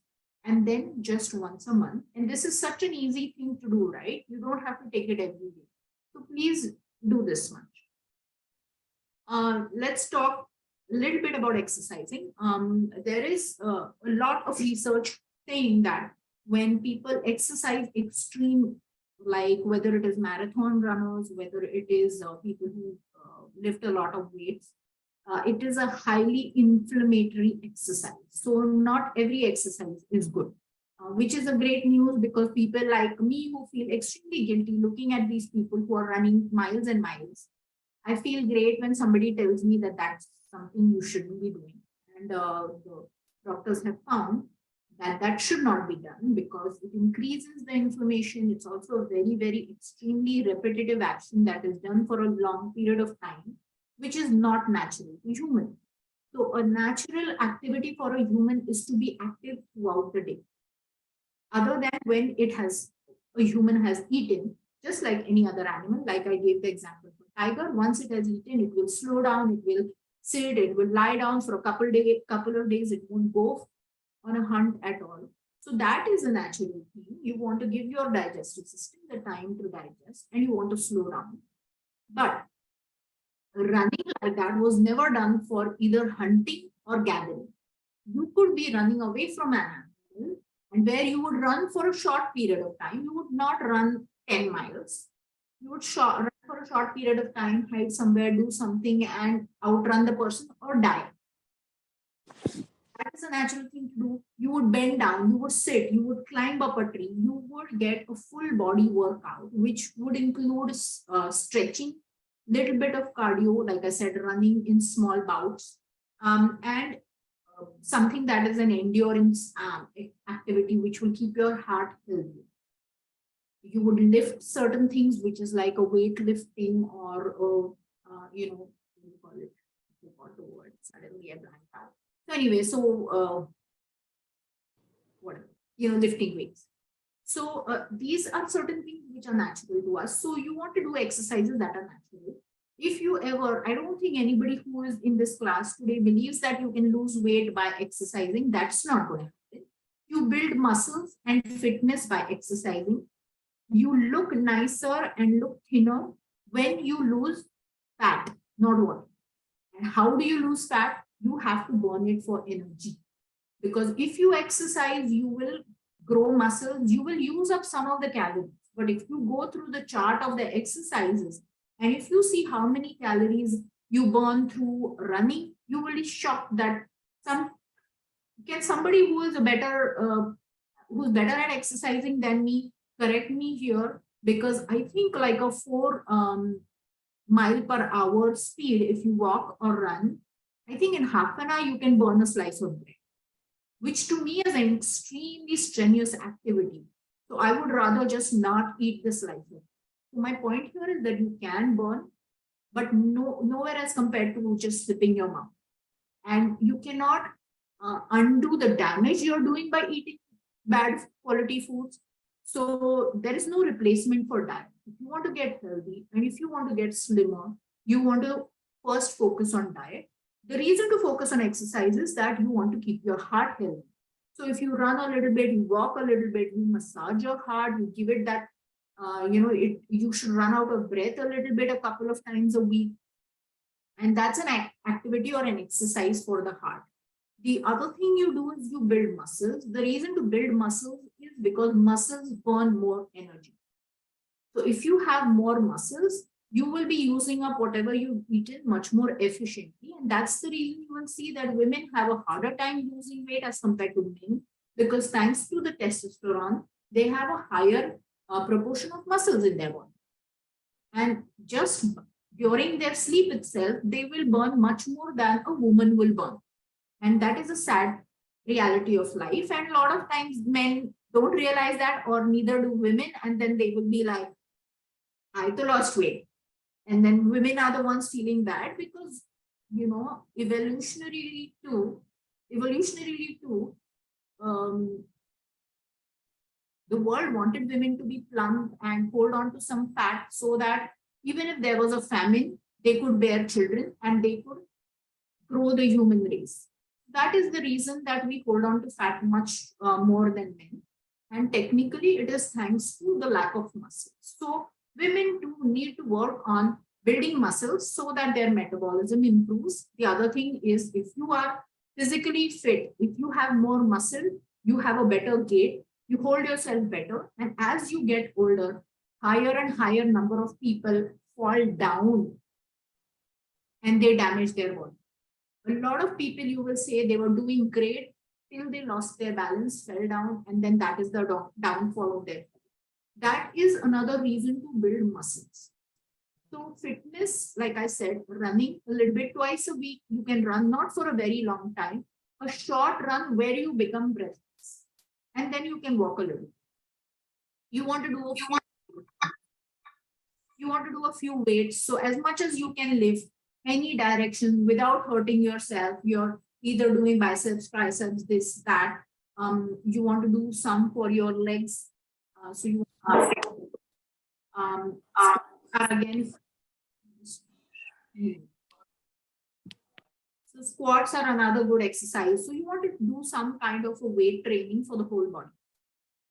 The third thing is yoga. And that's for flexibility. So you want to keep your body and joints flexible. So you want to have maybe one session a week of yoga and just mild.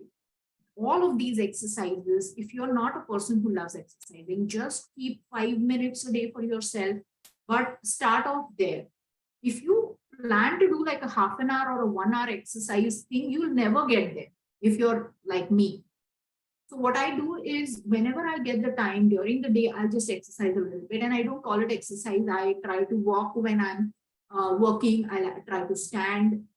Also when I'm cooking, I will try to walk inefficiently. Like, you know, how you could just carry 10 things in one go and go somewhere. I will just imagine that I'm going to keep on walking. So you will use it as an exercise. The other thing that I do is we have staircase in our house. I don't always do this. I need to start doing this more often. But there are times when I decide that when I have to go upstairs, I'll go once, come down and go again. So instead of doing one climb, every time you just do 2 climbs. Because if 4 and 5 is making you tired, you just want to take these baby steps. And they believe that keeping yourself active throughout the day is more beneficial than doing one bout of 1 hour exercise in the gym. Because that is how it keeps your blood circulation going. It doesn't let you stiffen up.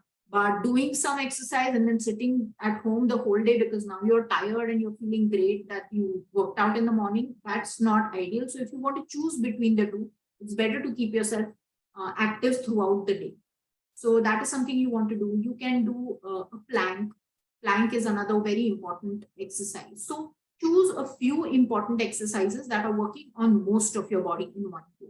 And depending on what flexibility you require, or if you have stiffness, you can include certain yogas or you can include certain physiotherapy exercises. And you can space that throughout the day so that you don't get tired at one. I mean, you know, the young people and people who love to exercise, talking for people who are, if you're older, then you don't want to do it in one go itself because it tires you out and the next day you don't feel like doing it. So do a little bit, then you can sit, then you're watching a video, then you're doing. The other thing is when you take a call, if it's a long call, you can continue walking. And sometimes I'm shocked as to how many steps I get during the call, which I would have never imagined. And then you can have a step counter. So you count, you keep a goal. So yeah, I keep checking my steps and sometimes I do. But a lot of times I check my steps, and if it is at like 700, then I'll just complete 2000. You know, if I'm like 1700, I'll just do 300 extra steps to go to 2000, and then I start my work. And then I get up, then I get busy doing something. Then again, I check my steps.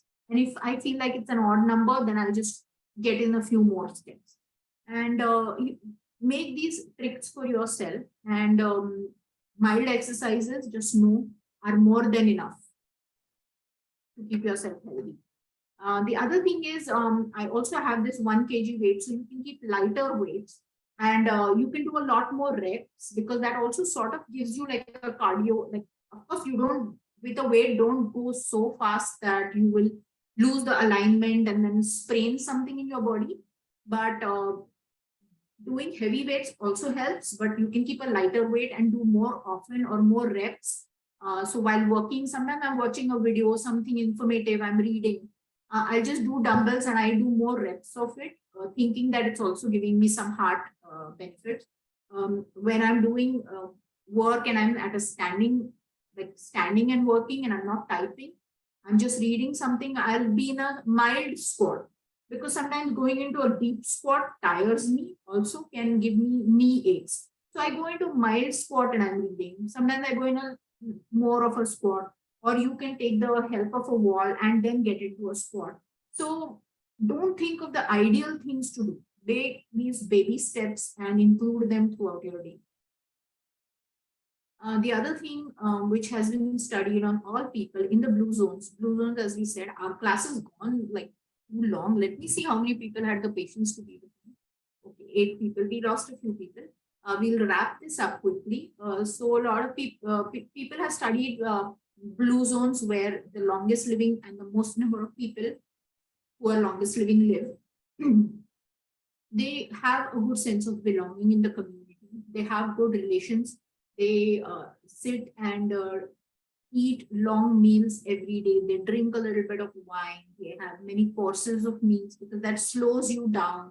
They enjoy. They have a feeling that they have their friends or family to support them and nothing is going to go wrong with them. So that is something we need to inculcate, because they have seen that even more than diet, these things which work with your emotions have helped much more. And these are certain things that are actually more in common, that they are living in a natural environment, as well as they have these olden kind of natural normal values where people had a community feeling, people would come together. It was very common even in India, even in villages today.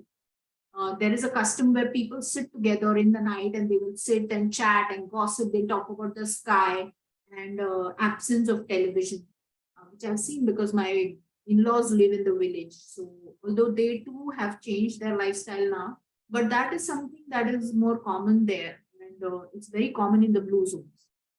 So it's nice to have a group of friends and family to share your time. You should invest a little more in building a very close knit group. Just the knowledge of having them subconsciously helps people live healthier.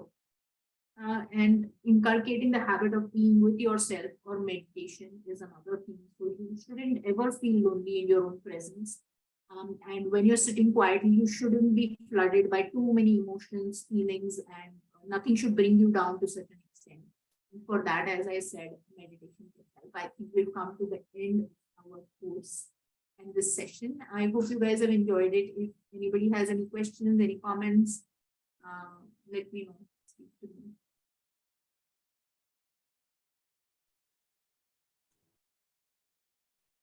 Thank you, Sonal.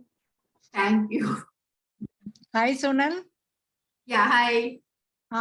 You can hear me? Yes, I can hear you, Indira. So I just wanted to say thanks. This is the last session, right? Yes, yes, it is.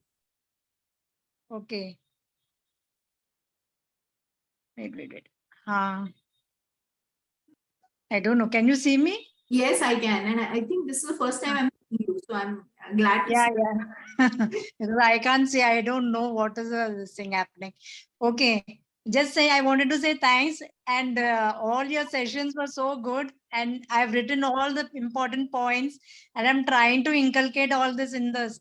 And the main thing what I liked about yours was that the yam and the banana. Right. The roots which can be taken as carbs instead of the normal and roti. Right. So that was a very When revealing you thing. are including these things as carbs in your diet, please make sure that you all understand that if you're a diabetic, you're checking your sugars. I don't want anybody to start accounting for it. Hello? Yeah. So my point is just make sure that it's working for you. So you actually my sugar is under control because okay, past and that's 2 or great. 3 years I've been doing this intermittent fasting and I lost around 10 kilos. Actually, I've lost a lot of weight in this. And I Right. don't find so much of this for eating. Craving for eating is not there at all because I work during the day. I'm working, so there's no point. Actually, there Right. is no temptation. Means I'm not. If I'm on Sundays, it is more tempting because when I cook something, then it's Absolutely. very natural to eat something. So that is Right. not there. So this is okay as long as I'm working during the day. There is no temptation. In the evening, I eat. And evening I eat a lot, means proper food. Good, Now I good, don't good. know how much you said there is a, it should be limited. But how much is the limit? How do we know this is a limit and this is we So are in the crossing the sense, limit? with people like me, I can eat like anything. I can eat 2 meals in one go.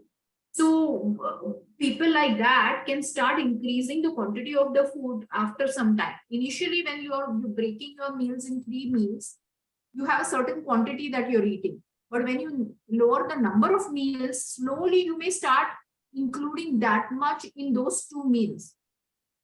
And the weight that you were losing because you had also cut down on a huge whole meal, that's Yeah. it. And then people start questioning. So this was an answer to that. See, if you're getting the results you want, then there is nothing that you need to analyze. This is Okay.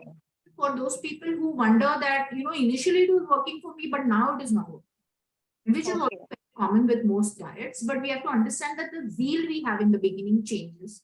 What foods we include change. Sometimes we start cheating a little more. We include more and more foods than we were doing before, and we the total quantity after some time. So that is what I was talking about. But I So think, I can eat properly, no? Because yeah, I'm, yeah, yeah. See, as long as it's working, it's working for me and my sugar is well under absolutely. control. There is no problem. Absolutely. So this is not about having a strict diet. It's about finding a lifestyle for yourself that keeps you healthy. Okay. And I have plenty of questions. Should I put it on WhatsApp? Because Yeah, please. Yeah. Put it. because otherwise a time constraint, it's already nearing 9. I don't Yeah. want If to somebody trouble. else wants to ask, they can ask a question, then maybe we can take one more from you. I think most people are quiet. Sonal, please keep this group on. Yes. Don't. Yes, we Huh? will. We will keep this group on. Yes, surely. So that we can ask in between. In Yeah. between, you just guide us. How means you can you guide us to for meal plan individually? Okay. So I am planning on doing consultation for that. That is my plan. So I have not actually decided the whole idea, but you can give me suggestions. For now, I'm thinking that I will have a questionnaire rather than talking to people. I'll have a specific questionnaire about certain things where you describe your whole lifestyle, your meals, everything, and then I will give you a suggestion of a diet. You try to follow that for a week. If you see improvements, that's great. Or I will make changes twice. After making 3 changes, if you're not getting the benefits that we were looking for, then I will return money back. Is what I'm thinking. Uh, No, and one more thing you told us about cooking rice previous day and eating next day. That we have started now. I have started at least. okay, okay. So, but except eggs, I don't eat any fish or chicken or I think basically I'm vegetarian now. And So, paneer but you to I eat can't beans, eat. right? I think eggs and Yeah, beans is good enough. And then you can eat yeah. nuts, as we discussed. If you really want to include protein, then you can take a protein powder, which is a whey protein powder, A2. Or you can buy hemp protein powder in US and come back. But that's if you really need. Otherwise, you can get most of your requirements from beans, dals, and eggs. Eggs is a good source. Yeah, but I take A2 protein powder in the morning. In the morning means Okay, then in between that my 8 hours gap. Intermittent fasting I'm doing, that's perfect then. And that's perfect. but one meal a day I was doing for almost 1.5 year, and I lost almost 11-12 kgs. When I started doing these 2 meals again, then I put on 4 kgs. And you're not happy with it. No, I wanted to lose, no. as it is. But you are not happy eating one meal either, right? No, because my personal trainer, she told me, you must eat 2 meals because you will lose muscles, and that's what you told us, no? Yeah. So see, till the point that you have fat, you won't lose muscle. Once you have, run out of all of your body fat and fat Mhm. around your organs, then your body is going to start eating into the muscle. So So unless she, there's any reason to believe that, if you're so happy, she started insisting me, no, you must have at least 2 meals. Don't. yeah, there are people who follow all kinds of diets, and I don't know where she is, but like I always follow these doctors who know the most and do all of these radical things, and they've seen the results in them. So you can follow the doctor called Dr. David Sinclair. He's a leading longevity, like he's a world renowned guy in this field of long life. So two of those my favorite doctors, they eat one meal a day almost, Mhm. unless they want to eat one more, because they too understand. They talk about not eating meats and all of that. So they say that it's not that it's my favorite thing to say, but that's my observation. So they themselves Mhm. that we are people who are steak and potato people, but we follow this for health. So they eat Mm. one meal a day. That is what I was getting to. And Mm. they want to on a weekend eat a little extra or all of that, which is a cheat. But they're Mhm. healthy. But she was telling me after doing Yes, weight yes. training, You after said yes to Sanjay. Okay, yeah. uh, No, no, continue. I already. uh, so after weight training, doing, because she used to train me. She is the person. She told me you stop having dairy and wheat. Wheat though I stopped beforehand only, but she told me you stopped having dairy. So I stopped having dairy now, since then, almost a year now. And you feel So good, right? yeah, yeah. So she, because I keep in between, my stomach used to be upset. So I feel it was leaky gut. I feel Right. so. When I stopped this thing, so now I'm okay with all. But And initially, when my autoimmune conditions are also caused by leaky gut. As I said, if you're yeah, sensitive to any food and if you continue giving your system the food, knowing what it is, then your body will keep on attacking whatever is coming, and after some time, it just becomes a habit of the body to attack foods, and yeah, yeah. eventually attacks your own cells, which is the final, the highest level of this problem, which is the autoimmune, and which is what I think you were trying to, you've healed your gut probably by cutting down on these foods. So that is, Yeah, and she only told me to do this autoimmune condition test, that TPO or something, that test blood work. So I did that. In that I came to know this antibodies are there, this and that. So right. she, after some time, almost 1.5 2 years, I was working with him. Now I'll go back and I'll work with her only. So that time she kept on telling me, you must have, after workout, you must have whey protein, A2 whey protein you must have. So there I'm breaking my fast, no. If it's working, it's good. If you want to really do a one meal a day, I'm just giving you information that you can. But Yeah. you said you're fine, you're healthy. Then eat 2 meals. I would eat 2 meals if I were you. If I No, can add, Yeah. this is Sanjay. Sanjay, even I've read Jason Fung's books too. Yeah. Yeah, no, I'm talking about experience about working out. So because of COVID, I was doing up to 2 hours in the gym, 1 hour of like walking treadmill and 1 hour of real weights. I mean, I really worked myself out. I even maxed out the weights, like nothing more Wow. to push to it. And I'm 57 years old now. Wow. Okay, And you I was don't still look. doing my fasting. Yeah. That's great. I think that's good. So I don't, I know a lot of people are very dogmatic, protein before, protein after. Right. From what I'm able to gather from the science and the books and all, is it really, there is no need to eat 2 meals no matter how much you work out or don't work out. There's absolutely no need to eat a lot of food. We need very little. But unfortunately, we want to. The problem is when people ask you questions, what people really mean is, how much can I get away with eating? You know, I want to be healthy. So, usme maximum, how much can I eat? And of course, that's my question too. So I don't blame anybody. But that's our point, right? That I want to be healthy, but how much at the most I can eat?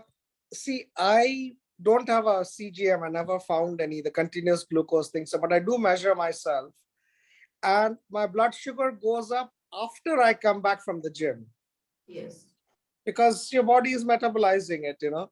So I think, you know, just since a lot of people are here, it's okay to listen to expert advice, but you really have to figure out what works for you. Right. I never paid attention to my body, what made me sick and things like that. But now that I've started doing it, I realize what foods don't agree with me. Right. And important to observe that. Yeah. Even with the blood sugar, in my case, when I was initially a diabetic, my sugar would never go up with exercising because it was the initial stages. But right now, that is how it is, that it will spike to any level, my blood sugar, when I exercise, simply because I don't make efficient insulin. So it's throwing that blood sugar in the bloodstream so that you can use it. But the good thing about it is it's an indication that you're using the stored sugars. So you have, you pat your back that I worked out and I'm going to use all of this sugar that your body thought of for you to use it. So, yeah. But ideally, you would want to have it immediately lower. And, but you know, a little bit of sugar in your blood for some time is fine. It's not going to damage you. But also that's the reason some doctors believe that it's better to do milder exercise so that you don't give yourself blood sugar spikes, but you keep on gradually using your blood sugar. But do what works the best for you. I mean, you can't go into the macro things of it, micro things of it. Indra, did you have a question? We can take one last question and end this. Okay, actually there are many, so I will ask you one. I have guava after my food. In the evening, after dinner, I have one peru. So is that okay? Because that is vitamin C. So as my sweet dish, I have that. So a few things. I mean, guava is supposed to be high in antioxidants among the Indian foods. But what is your condition? Like, are you a diabetic? What is the thing? No, not diabetic at all. So if you're fine, you're absolutely fine. You can enjoy your guava. With fruits, I always say that we need to treat them as a candy rather than as a health food. So don't tell yourself that you're making a healthy decision for yourself. But you can definitely enjoy food from time to time. You can enjoy a few berries, and guava is among the healthier fruits. So why not? And try to choose the ones which are not super sweet, because these days all of these fruits, because of hybridization, are much sweeter than they should have been. So if it's super sweet, then just know that you're eating a lot of fructose. But otherwise. Because all these fruits also, they have their micronutrients. So that is why I said, see, we are missing out on that. So if you completely... So you don't really miss out on those, because those are present even in vegetables. This is something I don't know, how some nutritionists started saying that fruits, don't cut down on fruits because you're cutting down. No, you can get them through vegetables, just that vegetables are not as sweet. So we like to eat fruits for that reason, because you're getting it like, it's like the vitamin wala gummy bears or whatever, the gummy candy. But you're getting vitamins with a candy, so you like that better than taking a normal pill. So that's the main thing. But like I said, and if you can afford to enjoy, enjoy. Okay, once in a while. Then many more I'll WhatsApp in this thing. Otherwise. Yeah, okay. All right. Okay, then thank you everyone for being here. We'll miss your class. We'll start something. Experience for me, my first time. So I really enjoyed the crowd. Everybody was very supportive. Yeah. Much. Bye. Good night. And we'll Good keep night. Good Thank night. Yeah. Thanks a lot. Thank you very much. Good Bye night. bye. thank you.